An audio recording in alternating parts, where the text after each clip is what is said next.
You have 1 hour to get to the airport, but you find yourself still stressing out about what clothes to pack and where you've hidden the sunscreen. Stop letting the vacation stress get to you. Start breathing and focus on the next step. If you don't, you'll be running around like the proverbial chicken with your head cut off, and it'll only get worse. Vacations are great to restore resiliency. They can be rejuvenating, but they require planning. So here are today's hot tips for building resiliency and celebrating National Plan for Vacation Day. There is no such thing as a perfect vacation. The first step is to pick and choose your activities wisely. Choose activities that meet with your particular goals.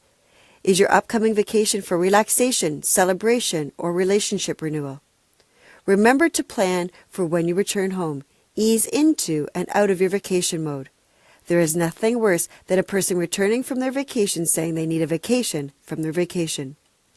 Looking for more tips to build your resiliency? Look for my book on Amazon called Stress Out, 52 Weeks to Letting More Life In.